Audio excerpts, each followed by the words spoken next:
ಬೀದರ್ ರಸಗೊಬ್ಬರ ಅಂಗಡಿಗಳ ಮೇಲೆ ತಹಶೀಲ್ದಾರ್ ದಾಳಿ, ಅಂಗಡಿ ಮಾಲೀಕರಿಗೆ ಎಚ್ಚರಿಕೆ. ಬೀದರ್ ಜಿಲ್ಲೆ ಚಿಟಗುಪ್ಪ ಪಟ್ಟಣದ ಅಂಗಡಿಗಳಲ್ಲಿ ರಸಗೊಬ್ಬರದ ಸಾಕಷ್ಟು ದಾಸ್ತಾನಿದ್ದರೂ ಸರ್ಕಾರದ ಆದೇಶ ಧಿಕ್ಕರಿಸಿ ರೈತರಿಗೆ ರಸಗೊಬ್ಬರ ಖಾಲಿಯಾಗಿದೆ ಎಂದು ಸುಳ್ಳು ಹೇಳಿ ಉಳ್ಳವರಿಗೆ ಬೇಡಿದಷ್ಟು ರಸಗೊಬ್ಬರ ನೀಡಲಾಗುತ್ತಿದೆ ಎಂಬ ರೈತರ ಹಾಗೂ ಜನಪ್ರತಿನಿಧಿಗಳ ಆರೋಪದ ಹಿನ್ನೆಲೆಯಲ್ಲಿ ಪಟ್ಟಣದ ಕೃಷಿ ಉತ್ಪನ್ನ ಮಾರುಕಟ್ಟೆಯಲ್ಲಿರುವ ರಸಗೊಬ್ಬರಗಳ ಮೇಲೆ ತಹಶೀಲ್ದಾರ್ ಮಂಜುನಾಥ್ ಪಾಂಚಾಳ್ ಪೊಲೀಸರೊಂದಿಗೆ ದಿಢೀರ್ ದಾಳಿ ನಡೆಸಿದ್ದಾರೆ.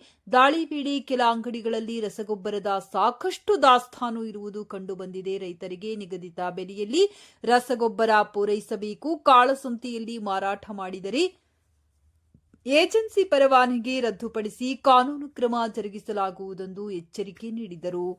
ರೈತರಿಗೆ ಬ್ಲಾಕ್ ಮೇಲ್.